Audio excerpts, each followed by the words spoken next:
Sebuah mobil box bermuatan korek gas terbakar di ruas tol Cikampek kilometer 63 arah Bandung Jumat siang. Kejadian ini menyebabkan kepulan asap hitam tebal dan memicu kemacetan panjang di lokasi kejadian. Sebelumnya mobil box mengalami pecah ban kemudian oleng dan hingga akhirnya terbalik. Akibat kerasnya benturan kendaraan dan gesekan aspal, isi muatan yang mudah terbakar mengeluarkan api. Besarnya kobaran api membuat mobil hangus terbakar.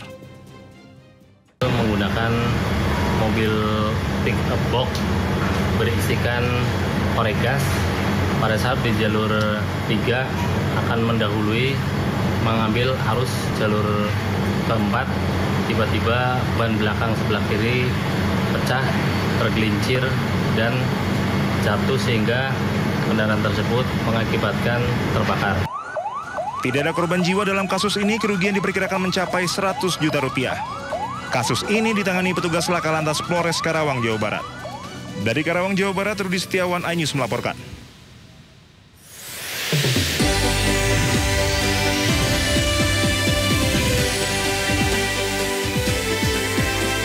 Presiden ke-7 Republik Indonesia, Joko Widodo, angkat suara soal kapal tongkang dan tugboat yang diberi nama JKW Mahakam dan Dewi Iriana.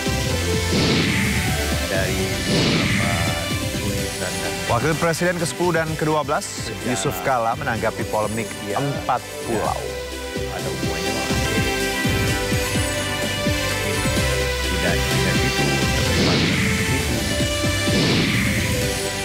Iran melancarkan serangan balasan ke Israel.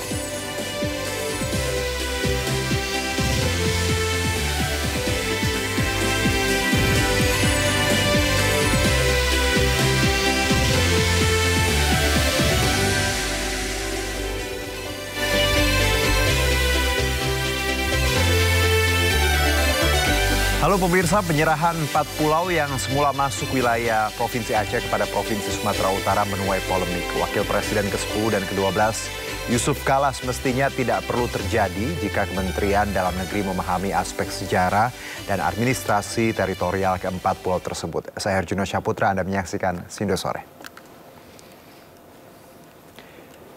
Viral pengemudi ambulans kesasar saat membawa jenazah pasien rumah sakit jiwa akibat ditemani penunjuk jalan mengidap ODGJ. Pasien ODGJ sebagai penunjuk jalan ke pemakaman ada di dalam ambulan karena diajak sopir.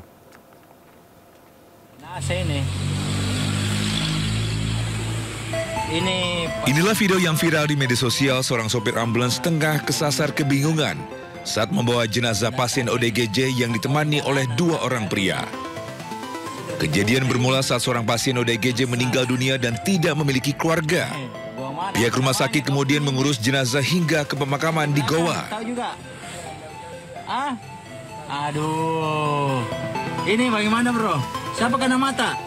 Namun dalam perjalanan, sopir ambulans selalu kesasar hingga tak juga sampai ke pemakaman karena petunjuk jalanan merupakan pasien ODGJ yang ikut mengantar jenazah. Ternyata juga yang mengantar orang jiwa ini. Aduh, pusing saya ini. Setelah video ini viral, pihak rumah sakit khusus dari daerah Makassar buru-buru klarifikasi dan menegaskan bahwa video hanyalah konten bercanda sopir ambulans. ODGJ yang sudah pulih, yang sudah sehat. 2 orang itu? 2 orang. Kenapa dia naik di situ? Karena dia minta, Pak Kabit, bisa saya ikut karena ini teman saya. Ini misalnya juga saya membantu. Artinya sama dengan kita. Ini kan tanda kutip tidak punya keluarga dan sudah akrab di sini. Nah, akhirnya dia bilang, ya saya ikut, saya bantu-bantu angkat. Tapi ini kan sudah dikawal, ada 2 perawat saya kasih ikut di situ. Cuma karena pada saat dia turun ini sopirnya foto, dia video. Oh, bikin konten. Bikin konten ya, karena ya mending untuk sebenarnya dia canda-canda, tetapi candanya ini membuat jadi viral. Pihak rumah sakit menambahkan, 2 pasien ODGJ yang ikut dalam ambulans ditegaskan sudah dalam kondisi sehat. Atau melanggar privasi jenazah atau pasien ODGJ. Sekali lagi saya memohon maaf yang sebesar-besarnya. Pihak RSKD Dadi berharap kejadian serupa tidak terulang dan menghimbau semua pihak untuk lebih bijak menggunakan media sosial, terutama dalam situasi menyangkut martabat jenazah. Dari Makassar, Leo Muhammad Nur, iNews melaporkan. Untuk mendapatkan pelayanan kesehatan, seorang warga yang sakit di Mamuju, Sulawesi Barat harus ditandu warga sejauh 21 km. Pasien yang berusia 60 tahun itu tidak bisa dibawa menggunakan kendaraan karena kondisi jalan yang rusak parah.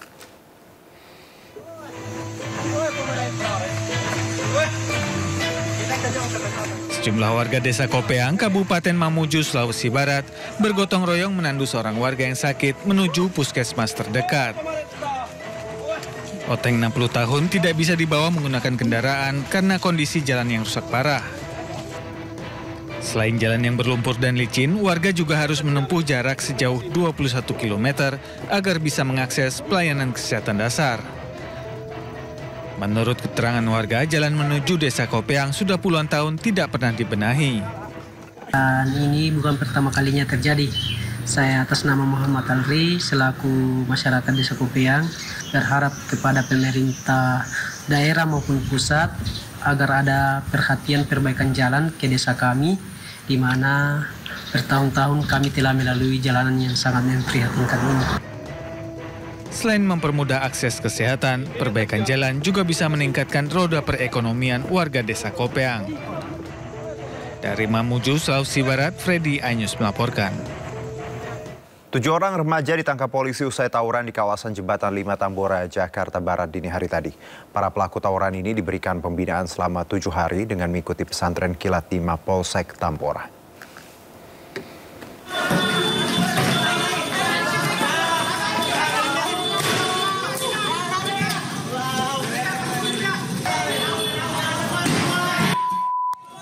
Inilah tawuran remaja yang terjadi di kawasan Jembatan 5 Tambora, Jakarta Barat. Para pelaku tawuran saling serang menggunakan batu dan senjata tajam. Mendapatkan informasi dari warga, kepolisian unit reskrim sektor Tambora bergerak ke lokasi tawuran dan berhasil mengamankan 7 orang remaja. Berhasil kita amankan 7 pelaku tawuran yang terdiri dari anak-anak remaja, anak-anak di bawah umur. Setelah kita rangkaian pemeriksaan, ternyata tidak cukup untuk dinaikkan untuk ditindaklanjuti ke ranah pidana, sehingga itu kita lakukan pembinaan pesantren kilat yang saya lakukan terkait pelaku-pelaku tawuran remaja yang ada di wilayah Tambora. Pihak kepolisian mengajak para orang tua untuk saling menjaga anak-anaknya agar tidak terlibat aksi tawuran yang dapat membahayakan diri sendiri dan orang lain. Dari Jakarta, Miftahul Gani, iNews melaporkan. Antrian panjang sejak subuh terjadi saat pengambilan PIN seleksi penerimaan murid baru SPMB di Surabaya, Jawa Timur.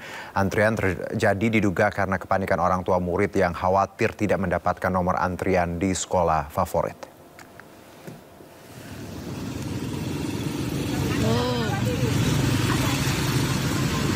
Oh, antri. Media sosial.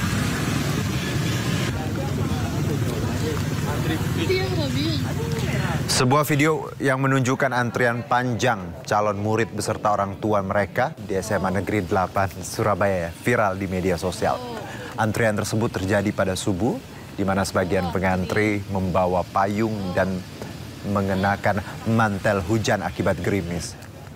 Antrian tersebut diketahui merupakan bagian dari pengambilan PIN dan proses validasi data seleksi penerimaan murid baru SPMB SMA SMK Negeri 2025. Pengambilan PIN dijadwalkan berakhir 13 Juni 2025, sementara validasi data akan berakhir 14 Juni 2025. Sesuai petunjuk teknis SPMB, pengambilan PIN dapat dilakukan secara online, namun untuk validasi data calon murid wajib datang ke salah satu dari 10 sekolah terdekat.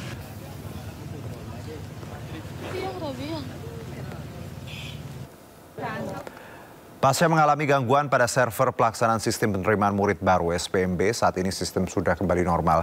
Dinas Pendidikan Provinsi Jawa Barat memastikan penerimaan siswa di Jawa Barat kembali normal.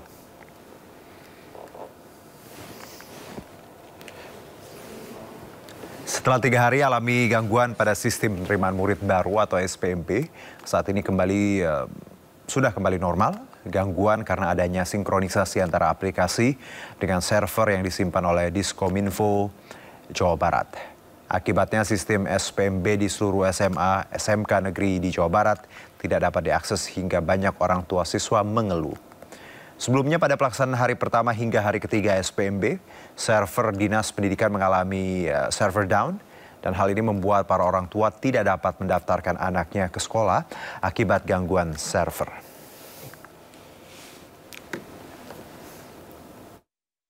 Kemarin itu kita sebenarnya udah uji coba 2 kali.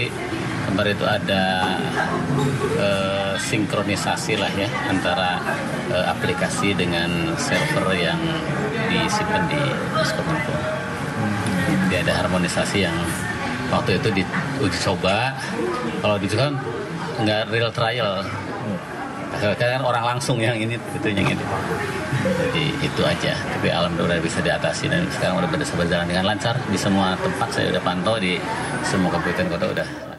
4 SMP negeri di Bandung diduga melakukan praktik jual beli kursi di sistem penerimaan murid baru tahun 2025. Jika terbukti, maka baik guru maupun orang tua calon siswa bisa dikenakan sanksi pidana.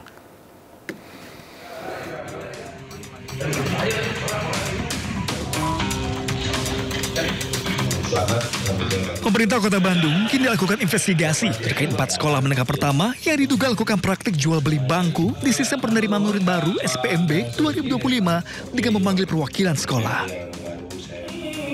Diketahui nilai transaksi jual beli bangku dalam sistem penerimaan murid baru berkisar antara 5 hingga 8 juta rupiah per bangku siswa.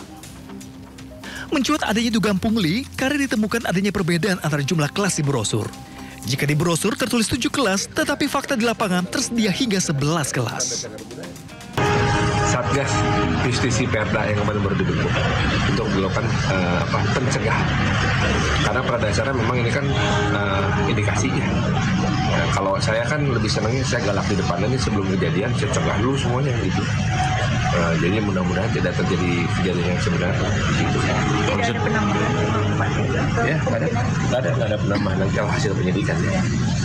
Jadi untuk lagi sedikit Pak nih hasilnya tadi berapa nominalan dan berapa sekolah kalau sekolah yang lagi diselidiki kan ada 4 sekolah SMP negeri, kemudian nilainya antara 5 sampai 8 juta rupiah. Masyarakat pun diimbau waspada terhadap modus penipuan dari oknum yang mengaku sebagai orang dalam yang mengiming-imingi bisa membantu masuk sekolah dengan syarat memberikan sejumlah uang. Jika terbukti, para pelaku, baik pihak sekolah maupun orang tua calon siswa bisa dikenakan sanksi pidana. Dari Bandung, Jawa Barat, Billy Maulana Vinkran, iNews melaporkan. Kita ke informasi berikutnya, pemirsa. Penyanyi cilik FP menjenguk ayahnya di kantor polisi yang ditahan karena kasus judi online. FP mengaku tidak kaget ayahnya ditangkap lantaran telah lama kecanduan judi online.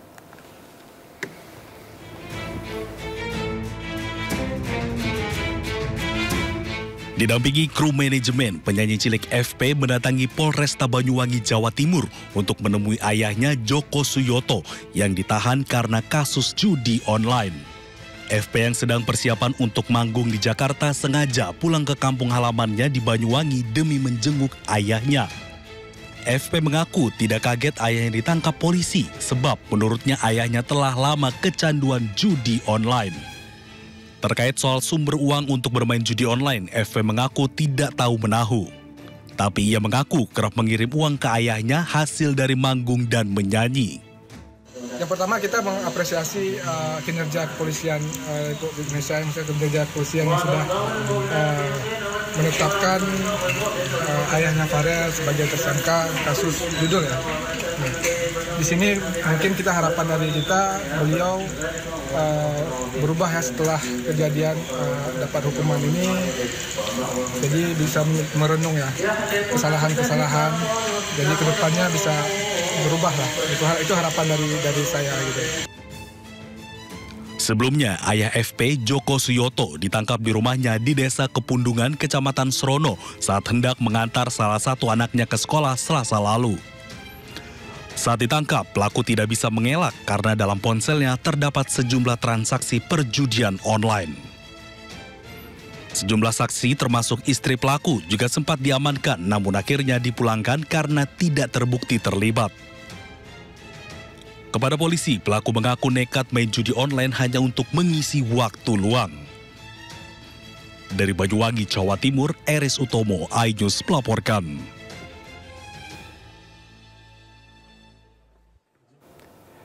Cemburu buta, seorang influencer di Cianjur, Jawa Barat dianiaya pacarnya. Aksi tersebut pun terekam kamera pengawas CCTV dan viral di media sosial.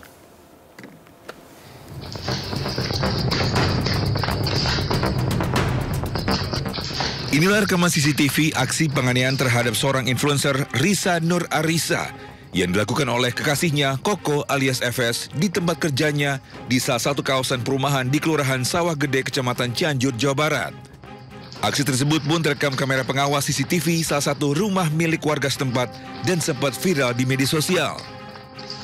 Diketahui aksi tersebut dipicu lantaran pelaku cemburu buta terhadap korban saat pelaku memaksa mengambil handphone korban untuk melihat isi WhatsApp korban. Pelaku tidak hanya menganiaya korban, namun juga sempat mendapatkan ancaman akan menghancurkan karirnya. Korban yang masih ketakutan dan merasa trauma kemudian melaporkan peristiwa yang menimpanya ke Mapores Cianjur sebagai bentuk efek jerah meskipun pelaku sempat meminta maaf. Saya ini luka lebam. Ini akibat cengkeraman dia yang sangat keras ya, ke sini. Tadi juga hasil visum ada di sini sekitar 0,5 cm gitu, ada bekas ini, itu cekikan gitu loh. Hingga saat ini kejadian tersebut tengah ditangani jajaran Satreskrim Polres Cianjur dengan meminta keterangan sejumlah saksi dan memeriksa kamera pengawas CCTV di lokasi kejadian. Dari Cianjur, Jawa Barat, Muhammad Andi Iksan, iNews melaporkan. Seorang kader Partai Solidaritas Indonesia menyebut Presiden ke-7 Republik Indonesia Joko Widodo telah memenuhi syarat menjadi nabi.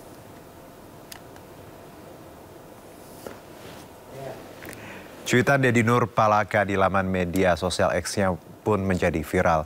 Cuitan itu mendapat retweet mencapai sekitar 2.900 dan balasan 1.200 komentar. Namun mayoritas pembahasan bernada kontra karena cuitan kader PSI itu dinilai tidak masuk akal. Terkait hal tersebut, Presiden ke-7 Republik Indonesia Joko Widodo meminta masyarakat bersikap rasional.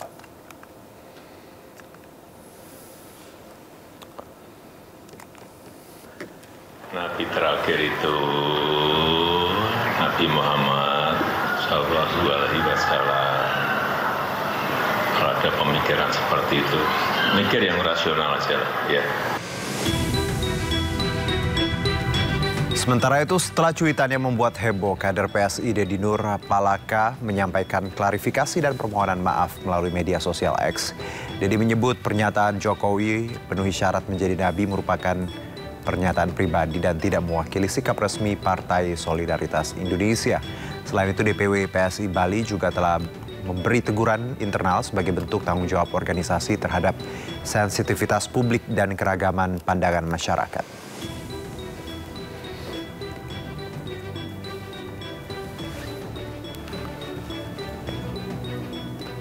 Hari terakhir pameran pertahanan internasional Indodefense 2025 dipadati pengunjung yang antusias menyaksikan dan mencoba berbagai peralatan alutsista yang dipamerkan.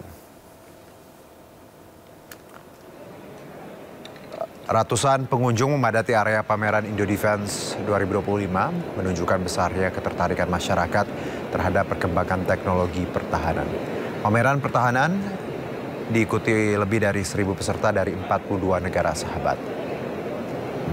Berbagai alat utama sistem pertahanan atau alutsista terbaru dipamerkan, termasuk salah satu pabrikan dari Indonesia yang mempelopori kendaraan besar yang dapat mendeteksi drone. Indodefense 2025 menjadi forum strategis bagi industri pertahanan dunia, dan ajang ini juga dijadikan sarana untuk saling memamerkan teknologi dan alutsista terbaik dari setiap negara, sekaligus menjalin kemitraan strategis antar negara di bidang pertahanan dan keamanan.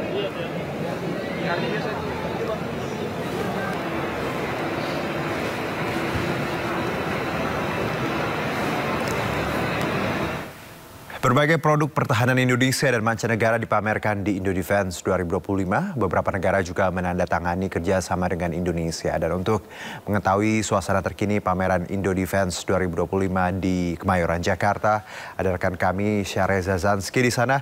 Syareza, bagaimana suasana sore ini?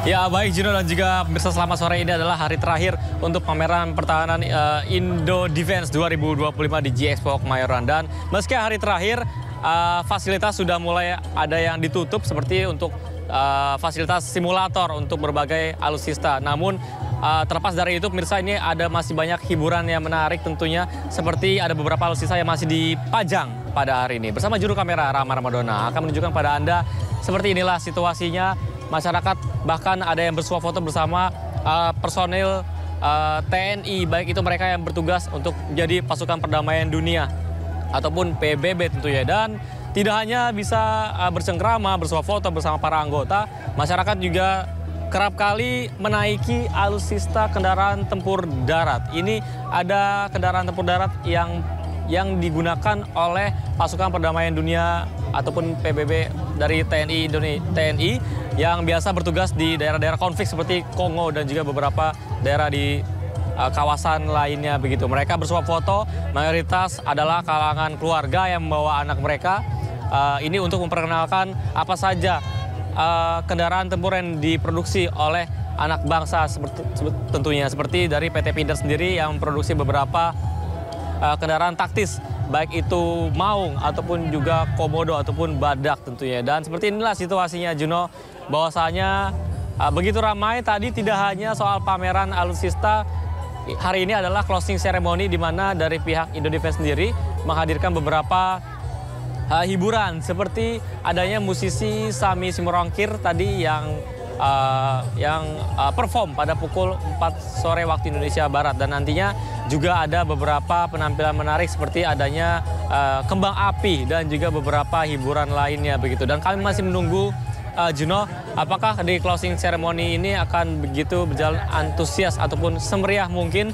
Namun bisa dipastikan Indodefense akan berlangsung hingga pukul 7 malam waktu Indonesia Barat dan masyarakat masih mengeksplor berbagai hall yang tersedia yang ada di sini. Kembali ke Anda, Juno. Syareza Zanski, jadi memang hari ini adalah hari terakhir dan memang dibuka untuk publik ya, karena sebelumnya setahu kita informasi yang kita dapat memang sebelumnya hanya terbatas untuk industri. Baik, Syareza, terima kasih atas laporan Anda. Selamat bertugas kembali. Gubernur Aceh Muzakir Manaf menegaskan jika 4 pulau yang disengketakan merupakan milik Aceh. Informasi lengkapnya usai jeda berikut.